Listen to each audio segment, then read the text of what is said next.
Hello everyone, welcome back to OCD Recovery's YouTube channel where I'm going to be talking about the intermediate stages of the recovery process. And I want to title this video, I've been working on recovery but I'm still stuck, now what? And this is more geared toward those people that have been working on recovery for say 6 months to a year, maybe a year to 2 years, kind of in that time frame where people start getting agitated with, hey, I've been working on this for a while, why am I not recovered? Still not fully realizing how much they're forcing it. And this takes a little bit of time to realize. Now, before I go any further, I think it is important to state that there is no line that separates someone from a beginner to an intermediate and intermediate to advanced levels of unconditional self-life other acceptance. There are just things that we look for, the fear cycle, how's their chronic anxiety, how's their chronic shame and guilt, how are their outbursts with their anger and everything like that. All of those things are so key when it comes to looking at, okay, taking a realistic perspective of, hey, there's some work that needs to be done, so forth and so forth. Hey, you're still clinging on to approval from other people and all those little things. All those little tiny perspectives that we don't think matter a whole lot in the beginning because we're so encompassed by a particular fear. And the further we get along in the recovery process, that's when things start to morph, shift, change. People get frustrated. They don't really realize just how much they're forcing acceptance and so forth. So before I go any further, don't forget to subscribe. We have a bunch of great webinars coming up. Today, actually, August 30th is the first part of the OCD Recovery Part 1, 2, 3 webinar series. The next one is this Friday, which would be September 2nd. And then the next one is September 6th, I believe, next Tuesday. So in a week time, we're doing 3 webinars on OCD recovery, different processes, how to break down different belief systems. If you're interested in that, please email phil@ocdrecovery.com. We can go from there. So the intro, the first thing I wanted to talk about is what would classify someone, in my opinion, in this particular stage. So they've read the books. Okay, they've read all the books on the reading list. Maybe they've skimmed them a little bit, but they've read them. They've done a bunch of hierarchy exposures, but maybe they haven't done their absolute hardest ones. They have gotten to a place to where they're wearing anxiety a little bit better, but overall they're not where they want to be. It's still lingering in the background. These people primarily have their life back completely.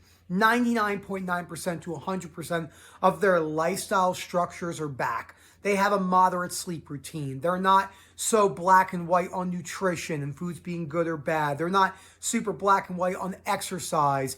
They understand that the belief systems they're holding are actually affecting the OCD cycle, but there's still little tweaks that they're missing to where it's keeping that 0.001% locked in of, you know, if this did happen, it would absolutely be terrible. And this is something I need to work on. You know, when I was in that particular scenario with my sensory motor OCD, it was something I didn't want to address.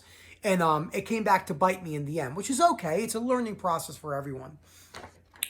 This is also someone who's maybe gone to a couple of our webinars or used another coach or a therapist or anyone that they're working with. Maybe they've experienced changing themes and so forth. The moral of the story is this person, I don't like using arbitrary numbers, but they're doing okay. They're doing much better than they were before, but they still have a long ways to go. And that realization can be very difficult for people because they're thinking, oh, I've been working on this for so long. Excuse me, why isn't it gone? I want to go now, and so forth and so forth. And that's a key thing to look at. The next thing, I wrote this down, and I do think it's really important to say the sentence in its entirety.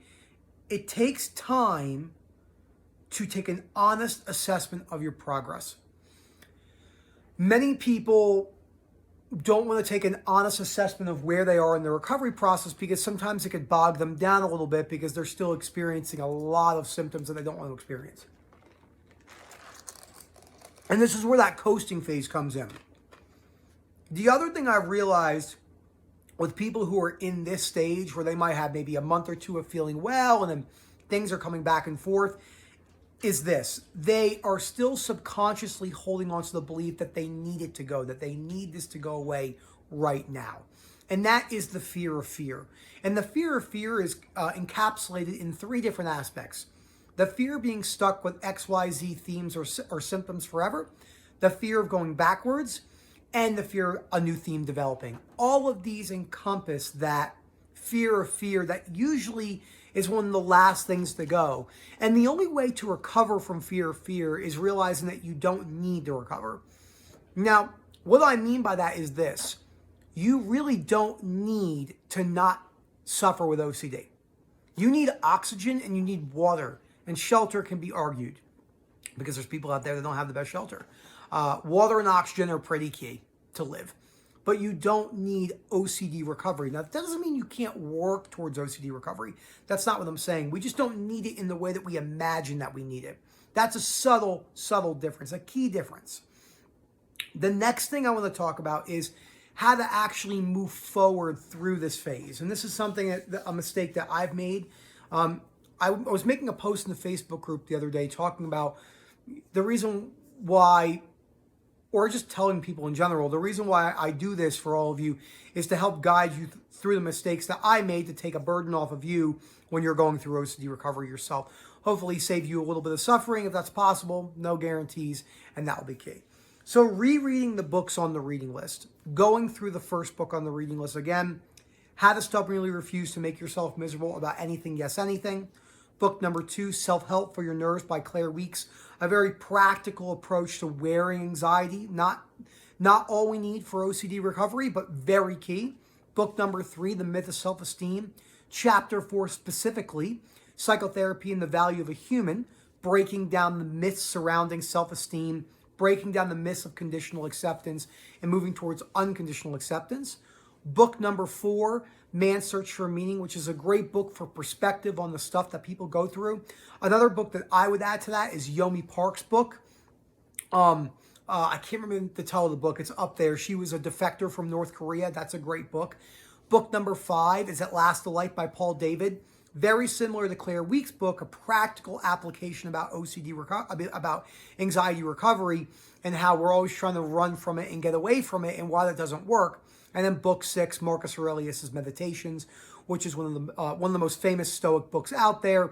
One of my favorite quotes from Marcus Aurelius that really helped me was, waking up in the morning, negative visualization, which can have a connotation about that. This was actually really beneficial for this stage in recovery where you think, hey, look, it's not gone yet. Life doesn't owe me anything. Just because I've put work in doesn't mean I have to be recovered. That kind of takes the edge off. I use that today still on things that bother me, and I think that's really critical. And then once you're done rereading the books, what I would suggest doing is going through the exercises in the first book. How to Stubbornly Refuse to Make Yourself Miserable About Anything, yes anything, and applying new things. So what people do is when they're doing the exercises, they tend to do them in a more surface level fashion. They're not actually going into their deepest fears. They're not going into the, what if so forth and so forth doesn't happen. They might use examples of people cutting me off on the road. This could be a theme for you, but I'm just giving you an example. Or maybe if a coworker steals a project from me, things that don't really bother you too much. Those simpler examples, which I did a video on, I think about 2 weeks ago, like easy acceptance examples, those will need to be brought down, and harder ones will need to be brought in, such as if I'm driving a vehicle and I look down to check my phone, unfortunately, and when I look up, the car flips and my mom dies in the car. What happens if I lost control and did something I didn't want to do and embarrassed myself or cause harm to someone? What if I never recovered? What if I stayed with 30% anxiety for the remainder of my life? These deeper levels of acceptance that need a little bit more finesse and a little bit more time and practice. And that leads us directly into the point 3 about what to do in these situations, and that is time and practice. It's not enjoyable for me to explain to someone that they need more time and practice, but it takes a little bit longer than we want. And that's such a key thing to review, because the more that we think we need it gone now, the further we move away from OCD recovery. And that's an understandable thing, but the time and the patience and the practice and the consistency can't be overlooked. And the last thing I wanted to talk about, which is interesting about kind of what works well in this period, It's not that you can't do it in the beginning. I think in the beginning, people are just suffering so badly. They're so concerned about helping themselves, which is totally understandable, and there's nothing wrong with that. But sharing your story in the Facebook group, maybe on other forums, telling people, hey, look, exposures are great, but usually acceptance is needed. Hey, wearing anxiety like an uncomfortable coat and building your lifestyle factors is such a key part of the recovery journey. All of those things are so critical when it comes to our overall recovery process, because I don't think I would have reached the point I've reached if I didn't help people like I have. I know that sounds odd, because then people get afraid about, what if I'm giving the wrong information? What if people don't want to listen to me? But accepting all those possibilities was key. But sharing my story, especially my sensory motor recovery journey, because so many people are stuck with sensory motor and they don't even know. Here comes good old Daisy. Once the video is done, I'll flip the camera on Daisy. People like seeing Daisy. Her birthday was the other day. And sharing my story was something I thought that was very meaningful to me. So just to do a recap of what I was talking about in the beginning. So remember, this video isn't particularly for beginners. It's for the middle of the road, the meat and potatoes of the journey. And that is people who have done exposures. They've read the books. Don't knock my camera over, Daisy. Wearing discomfort. They've been helped by someone, whoever that may be. They've had some changing themes. Maybe they're 6 months, year, 18 months in, and it's still lingering in the background. Chronic shame, guilt, anxiety, so forth. They really haven't addressed the fear, and they really haven't taken an honest assessment about their recovery process. There's nothing inherently wrong with this. We all do this, but it's so key to cover that, because it's a mistake that I made many times. And that's that. So, I hope all of you are enjoying the more structure I'm putting into these videos. I think it runs a little bit better. Again, I do like turning the camera on. My rumination video that did really well last week, almost has 1,000 views. I just turned the camera on with that, because rumination is something that is just unfortunately explained so incorrectly all the time. You're not going to be able to change rumination. And in this stage right here, you probably are still ruminating automatically. That intrusive thoughts, images, sensation, those are still kind of coming on autopilot. Maybe not as strong as before, but they are. So I hope you enjoyed this video. If you're interested, again, in the coaching services, or you're interested in the webinars, please email info@ocdrecovery.com. Again, that's info@ocdrecovery.com. And we can go from there. So thank you so much. Always comment down below. I always tell people it's always great to engage. Whether we disagree or agree is actually irrelevant. It's just about an open dialect so we can talk. And I'll see you guys soon. Thank you so much. Enjoy the rest of your day.